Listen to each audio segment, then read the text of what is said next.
Hello, everyone. It's Shane Conto, your Wasteland reviewer. And welcome to Wasteland Talks, my weekly talk show where I talk about whatever the hell. And this week, we're talking about Video Game High School, the YouTube series.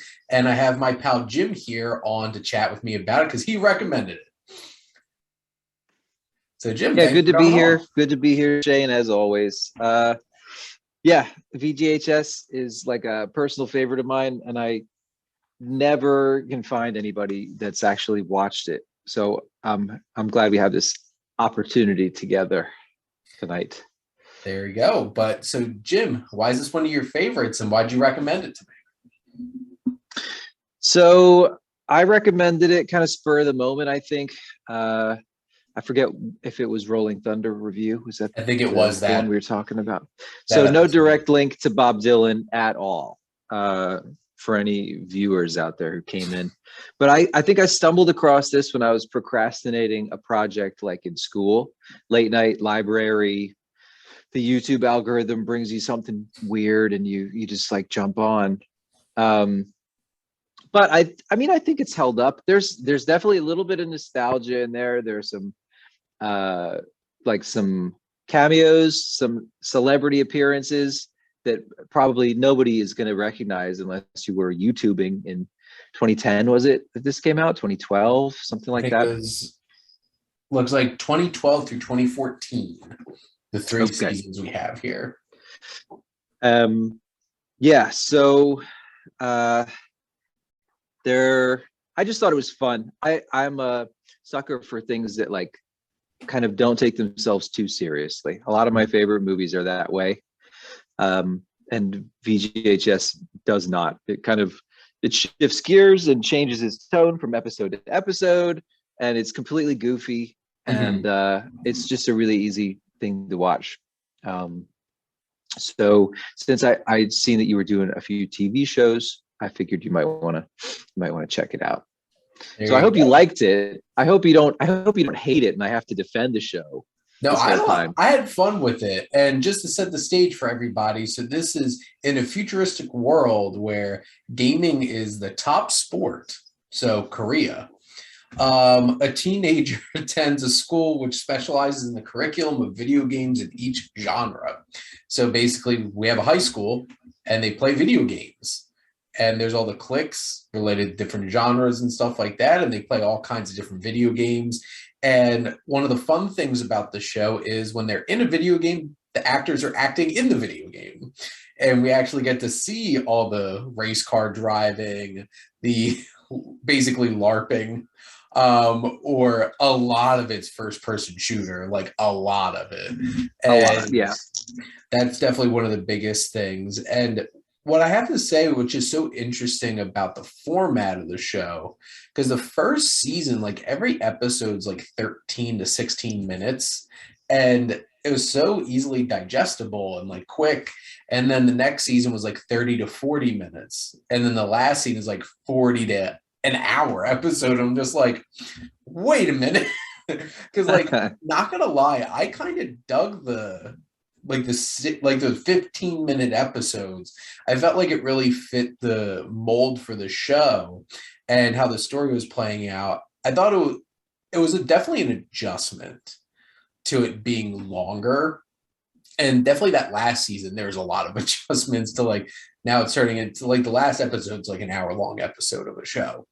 um but some of the other things, it's like I also feel like the first season's definitely just a lot of silly fun.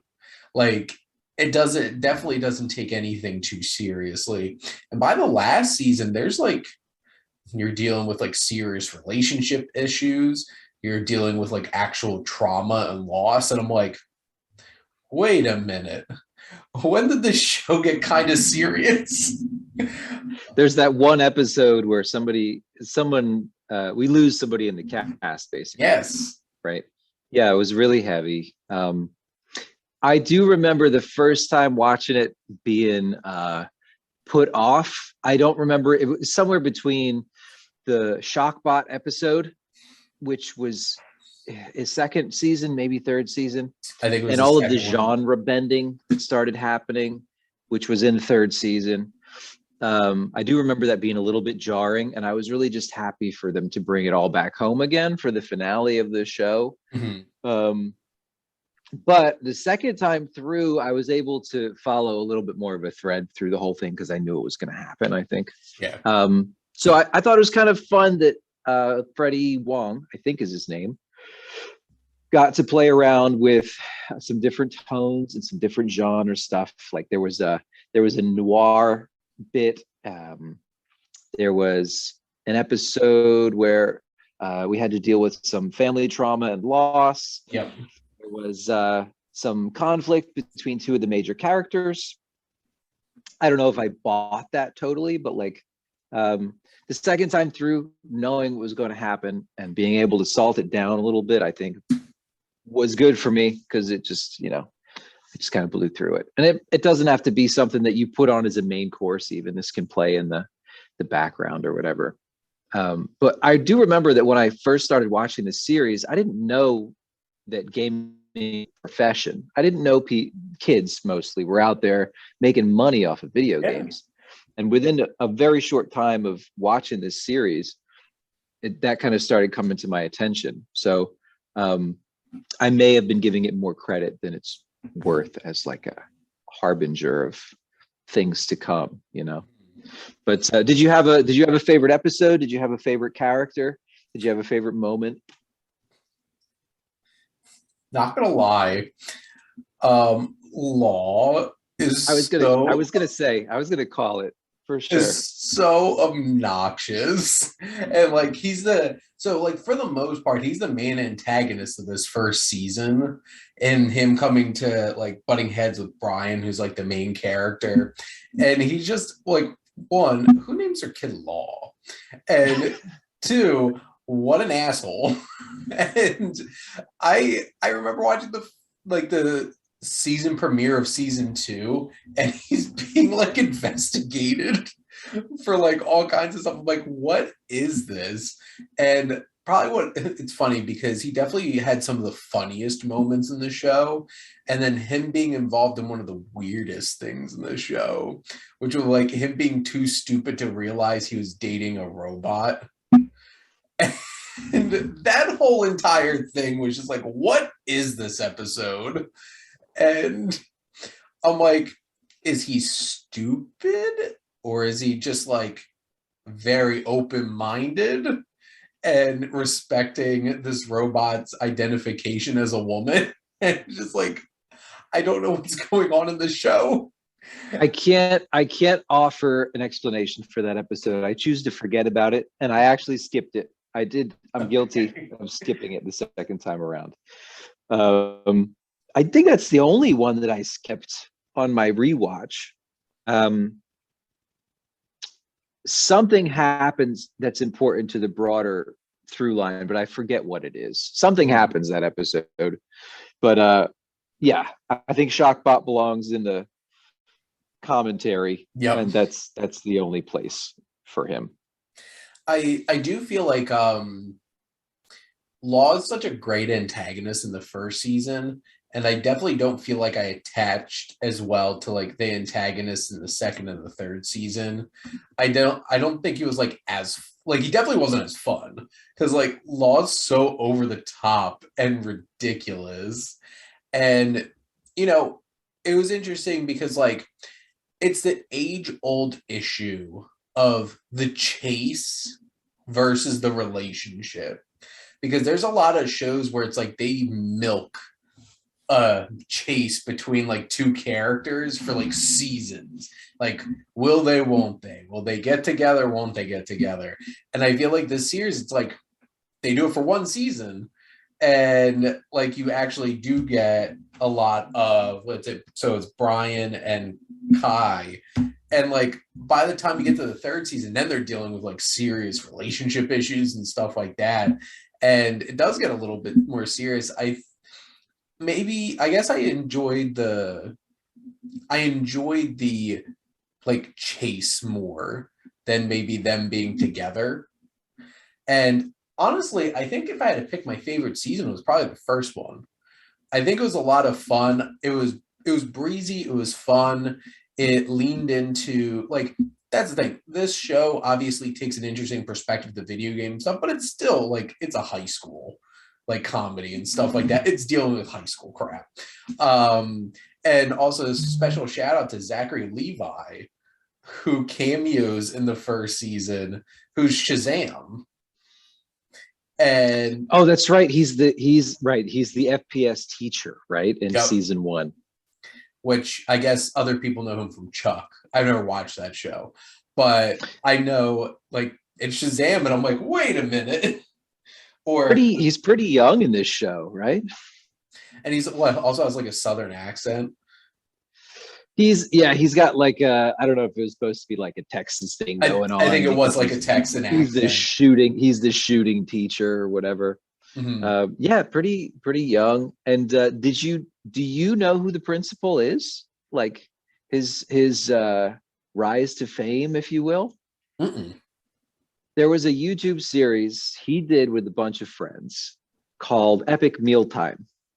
I don't know when it started. I don't know when it ended. It might still be going on for all of I know, but it's still going on.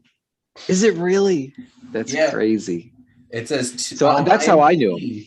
It's 2010 until now. Epic Meal. So it was only a couple of years old.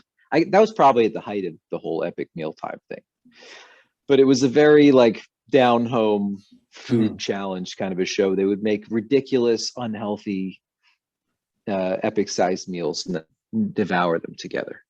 So he was always like eating tacos at the desk, or like there was always some kind of food joke going on with the principal. I can't remember his name, but the principal character with the beard. It's a Dean Ernie Calhoun. Calhoun. Yeah, the Brian and Jenny thing I thought worked really well. I thought they had chemistry. I read somewhere that they were actually married in real life, which is crazy to me because they look like they're in high school. But right. I also think they got divorced shortly thereafter. So I don't know if that makes Freddie like Stanley Kubrick. Like he's the, I don't know if he's the Kubrick to their Cruise and Tom and Nicole, if you will. Oh my! But yeah, I think I do think the shorter 10 to 15 minute episodes were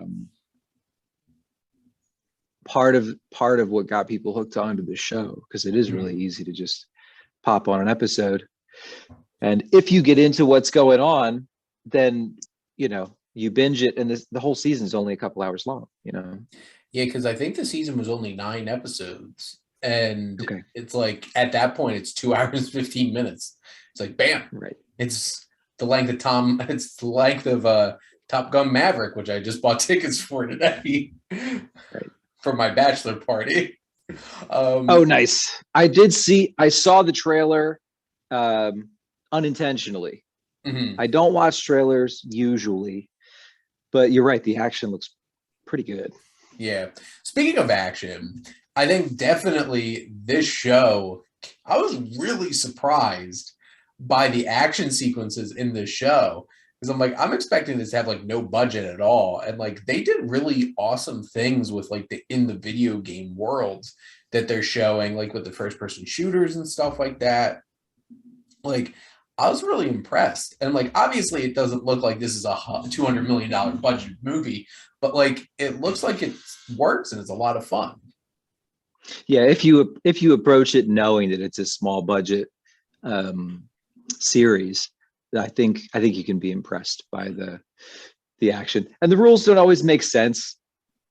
Like they talk to each other in the video games, and they like talk about important things in the game, but then a couple times in the series there's some comic relief where like they'll just turn to each other and say something that'll resolve the whole thing, totally diffuse it.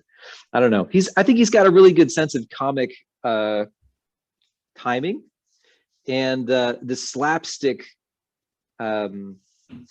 elements of it for whatever reason really landed with me. Like Freddie's little brother Jimmy, Brian D's roommate, I thought he was really funny, just the way he moved, the way he acted. He's just got a really, And I don't think I've seen any of these younger actors in anything since then. I thought the Drift King was hilarious. Um, he was always speaking like he was a character in Lord of the Rings or something. But yeah, out of these actors, I don't know that any of them really had a career after. which Maybe was with the exception of Joanna. which was interesting before Josh Blaylock was in this. He was the boy on the bike from No Country for Old Men at the end of the movie where Anton Chigurh gets hit by the car and he gives him his shirt. That's the main character Oh, from this. I remember that scene. I remember that. How many? That was only a few years before. Yeah, It was 5 years before. 5. So he grew up a lot in that 5 years, I guess. Yep. Because and I am looking at Joanna Brady was in Easy A 2 years before this movie. Okay, and And she's was in done quite a bit of TV acting, I think, since this happened. Yeah, she's on Chicago Med. Um, she was on Quantico. So yeah, it's some of a couple of them have had some work after. This has a 7.6 on IMDb. So definitely has It's I think it's people like me who saw this at a time when we were very impressionable, and we were like, damn, this is really good. Like, why have I never ever heard of this before? And it just kind of found a place to live in our hearts. But I would be curious to know if it's still picking up new viewers at this point, and if younger people actually would watch it and appreciate it the way I did. it'd be interesting. And I'm sitting here I've played video games my whole entire life. I'm sitting here looking at my GameCube across the room from me. And I've always been big on strategy games and Pokemon. That's why I spend a lot of my time playing. And it was interesting seeing this and that's the thing, StarCraft was I don't know if it still is, but it was the national sport of Korea. I believe it. I believe it. It was probably around this time that I was living in the library trying to finish projects. The Koreans were always the last ones there. And I was like, how could I ever match the work ethic of these Korean students? And not for nothing, not to be disrespectful. I was walking around in my socks one time to go to the bathroom or just procrastinating. And they were watching StarCraft matches online. They weren't they weren't studying. They were watching StarCraft. And it all kind of clicked for me. I was like, oh, that's why they're in the library so late. They're trying to catch the game. Yeah. And I've never played StarCraft or any, I guess what even kind of game is StarCraft? Oh, it's a live action. I guess you could call it strategy. Yeah, but it's not turn-based. It's a live action. Mm-hmm. I think you could call it a strategy game. It's similar to, I always get Civilization and Age of Empires confused because one is live action and the other is not. But you have to build your civilization from nothing and build a military, upgrade your refining techniques, and build up wealth and take out your enemies violently. I was always a Battle for Middle Earth kind of kid. Oh, nice. I played Warcraft. I played StarCraft. I don't think I even StarCraft 2 came out and I ignored it for years. And then I tried to come back and I couldn't do it. But I only ever played StarCraft in the campaign mode. So once I beat StarCraft, I was done with it. Our internet was too slow, I think, for to do like a online versus kind of a mode thing. Yeah. I never owned Battle for Middle Earth, but I always played it when I went to my friend Ryan's house. I'm like, can't wait. Nice. Ryan's like, I know why you're here. It was for other reasons too, but it was always fun playing that. It's funny, I have that, but now I'm like, my computer has no disk drive. Oh no. So it's I was just telling somebody the other day that I actively avoided World of Warcraft when that thing happened. that would have taken over my life. So I stepped away. I stepped away from pretty much all video games after, like, I don't even, probably Fable was the last one that I kind of got into. Mhm. Yeah. I my brother and I played a lot of RuneScape when that was like in its height, and then he got banned from it. Nice. Was Minecraft after this? Because Minecraft is a phenomenon that is notably missing from the gaming world of this, the culture, the hierarchy of this high school. You've Yeah, got we your got Farmville, you've got your Facebook, like what are those, what would you even call those games? The social gamers, they call them in the show. I am a social But gamer with I played Candy Crush so much. So nice. much. I Nice. needed to I stop. thought they got a little too much airtime in the final season, but I also thought it was really funny that they made that such a major plot point of the whole season, that the social gamers were like the weirdos. Yeah, it looks like Minecraft came out in 2011 originally. Oh, okay, so that probably wasn't really a thing yet when this Yeah, started being made. it might not have like fully come into its own and had like a huge base kind of thing yet. Which I know little kids are like huge into Minecraft and stuff like that. And then of course you have all the Fortnite kids now. I don't even know if Fortnite's still popular, but all I know is like seemed like it was. It was, I would say, it might even be 2 years ago now, but Fortnite was huge. Yeah, I'm sure some people still play it. I never did, but Fortnite was formidable a I've couple of years given it ago a for try. sure. I'm terrible at it. I'm terrible at shooter games and stuff like that. I think the only shooter game I was ever good at was GoldenEye. Even GoldenEye, because I had PlayStation and my friends had N64. Mm-hmm. I was never on their level. I tried Halo a few times at parties. I always got destroyed. Yep. Destroyed. Yep. It's shameful. So I think that's part of what scared me away from getting back into video games at all, was the humiliation of being last.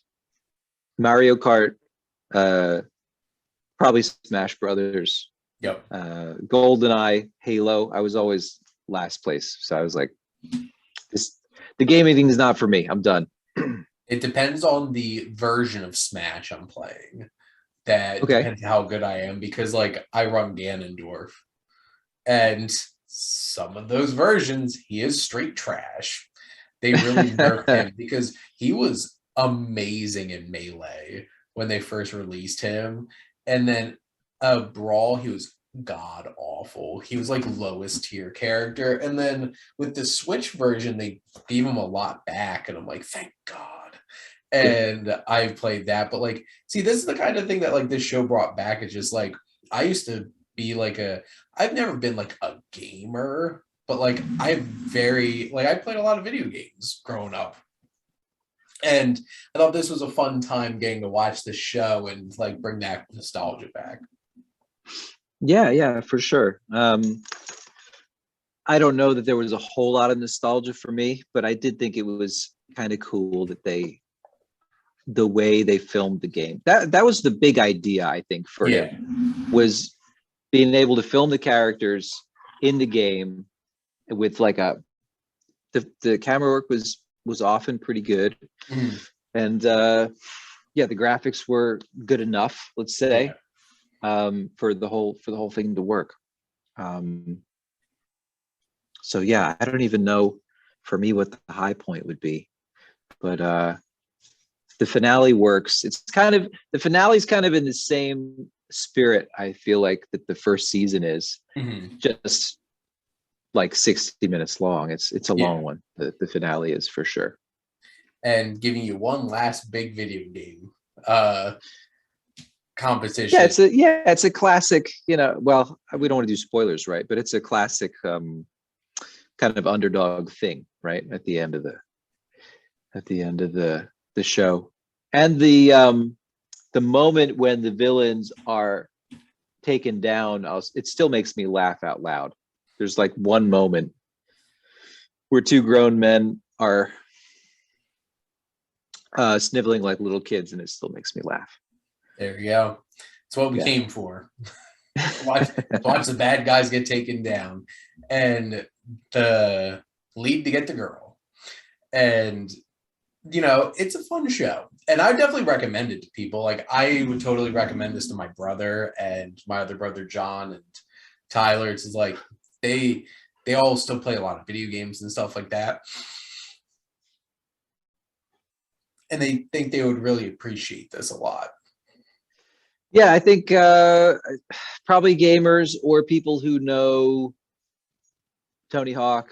Well, I guess if they played Pro Skater, right? That's still gamers. Who was the guy in the video store? Who did the cameo in the video store? He's trying to bring his game back. Do you remember who that was? Trying to remember.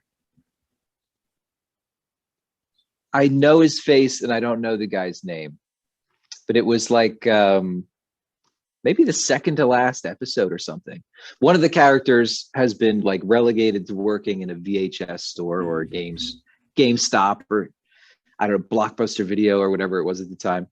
And there was a bearded guy who comes in and he's just being really shitty to the character.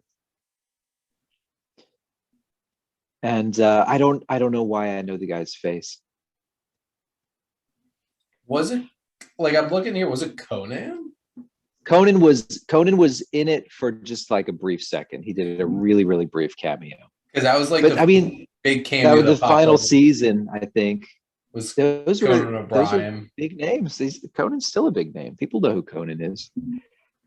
Oh my God. Speaking of, there's a show Murderville on Netflix where it's like they bring in a celebrity to be in basically everybody else is like unscripted and they don't know what's going to happen. And Conan was on it, and like the cop in it's played by Will Arnett. And Conan had one of the best episodes. He totally played up the unscriptedness so well. So he shows up. Nobody knows he's going to be there. He shows up and he just tries to throw a wrench into everything. Well, so basically he has the celebrity cameo, like celebrity guests have to navigate the story with Will Arnett throwing everything at them. Oh, okay. And it's hilarious because he's such a jerk. Will Arnett's very funny. He's a very funny man. Between Joe, and he's got a great voice, man. You mean Will Arnett? Right. I'm Batman. Job, yeah. Yeah, between Batman, Job, BoJack. Oh, right. And BoJack's a show I haven't watched yet, like at all.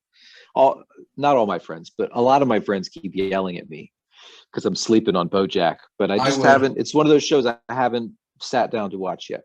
I would 100% recommend. It is an emotional investment though, because it challenges you with a lot of stuff, like things that you would never expect from a show about an anthropomorphic horse.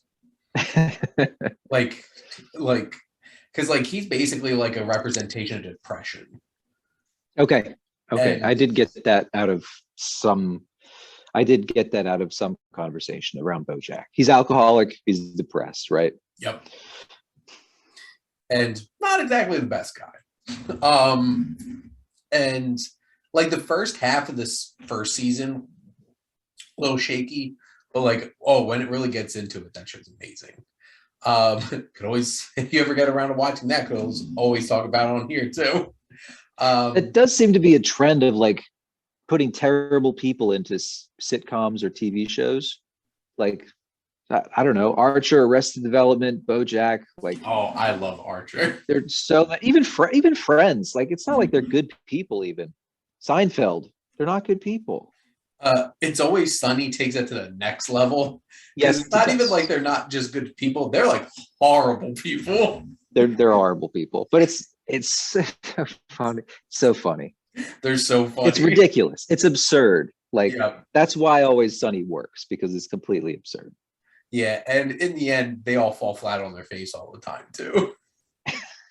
Because like things don't generally work out for them because they're just a bunch of assholes.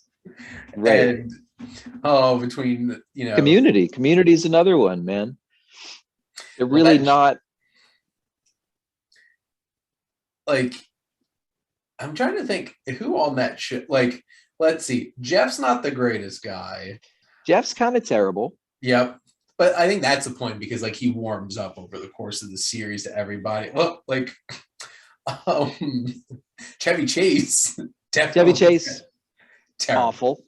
Yeah. He is so funny though. He is so despicable in that show. But like, oh, I love that World of Warcraft episode. I know, sorry, Dungeons and Dragons episode where he Oh just goes man, full blown, just like horrible Pierce Hawthorne. they Um, make that one dude cry. It's terrible. They're so mean to him, dude. Or yeah, maybe it's Chevy Chase. Chevy Chase. yeah. Pierce like challenges him, and he like mans up by the end of the episode. It's like, did Pierce just help him grow? Like, wait a minute.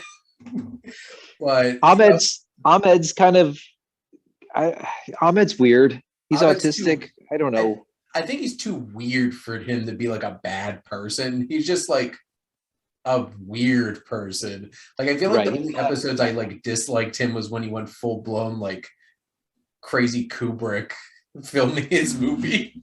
I remember that. Oh my god, so many great shows, and like so interesting is like I had never heard of Video Game High School until you told me, and it's a fun time. It's on YouTube. You just watch it all there, and when it really comes down to it, like the whole entire series itself is, I don't know, like 10 hours, if that. So estimate. That's my time estimate there.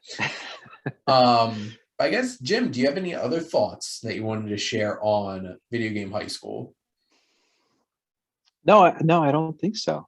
I no, I think it's a fun time. It's got some silly kind of slapstick stuff going on that's kind of on the level of like the Muppets or uh Emperor's New Groove or something like that. Like almost childish, but not too childish. There's some really memorable acting by a few. Law is one of them. Mm-hmm. I think my favorite insult from the whole show is when somebody tells him he looks like a 30-year-old man, which I think he is when the show is filmed.